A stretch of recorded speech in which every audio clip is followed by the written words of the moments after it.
Yeah, I mean, it's unfortunate. I think Sandy's done a great job.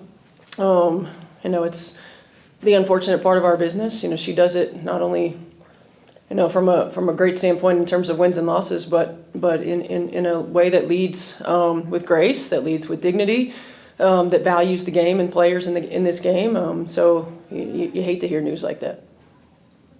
Yeah, Lexi obviously was added to the injury report as questionable, went through warm-ups. Just, do you have a status for her tonight? Not yet. I'm trying to get it after she goes through her individual warm-up and her team and the team warm-up to see where we are.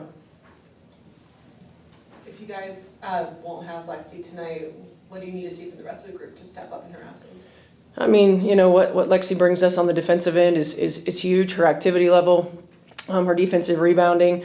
So we're going to have to collectively add to that. We obviously size.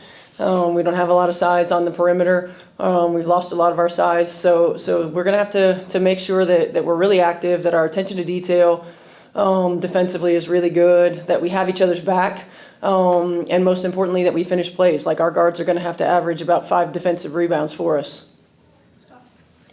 Steph, have you seen Aaliyah play a little bit more feisty, a little bit more with an edge, maybe the last month? And if so, maybe what do you think it has led to that? Yeah, I think so. I think number one, just the sense of urgency and competitive fire, that she has. I think that she really enjoys this group and wants to compete for them night in and night out. I think the other thing is, and I'm sure I would feel this way if I was a post player, like, you get sick and tired of getting banged around all the time. It's physical in there, and AB's really nice.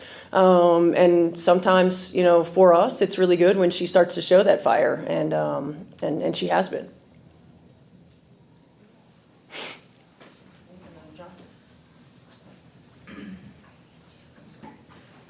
When you open a series as decisively as you did in Game 1, how do you build on that? Or how do you just describe the approach on approaching Game 2 in light of a performance like that one?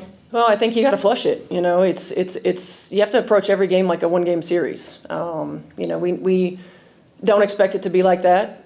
Certainly, we know that Las Vegas is capable of doing damage, like as they have done, and we expect them to come out and to really be aggressive and to throw the first punch. But we have been very good about not looking behind us to anything that's already happened, and not looking too far in front of us, and just being where our feet are, staying in the moment. And we have to do that tonight. We have to approach every game as if it's a back against the wall game, and have a sense of urgency on every play. We understand it's a long series, but we've got to approach it one game at a time. Steph, do you know when Lexi got hurt?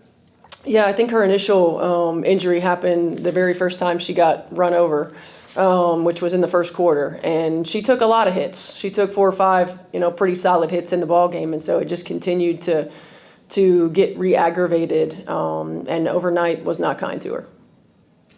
Vegas is going to want to come out and, punch first after the way that, the last Yep. game went. So when you're kind of talking to the team, or like even with the team knowing what it has to do, like, what's the key to trying to not just really like withstand that punch, but maybe even not let it happen in the first place? Yeah, I mean, I think that there has to be a sense of desperation with how you play. Every level and every stage in the playoffs requires a different version of yourselves. And, we certainly anticipate that they're going to come out with much more aggressiveness on both ends of the floor. But at the same time, that's what we have to do as well. We have to have our own desperation. We have to make sure that we are aggressive, offensively, defensively. We want to be the team that sets the tone. And so, yes, we can anticipate that they are going to do that. But at the same time, I expect us to do that as well. Even with that decisive win in Game 1, was there anything that you really saw that you would like to improve upon in Game 2? Yeah, of course. I mean, I think every time you watch the film, it's never as good as it seems, and it's never as bad as it seems. And we weren't quite as good defensively as I thought we were.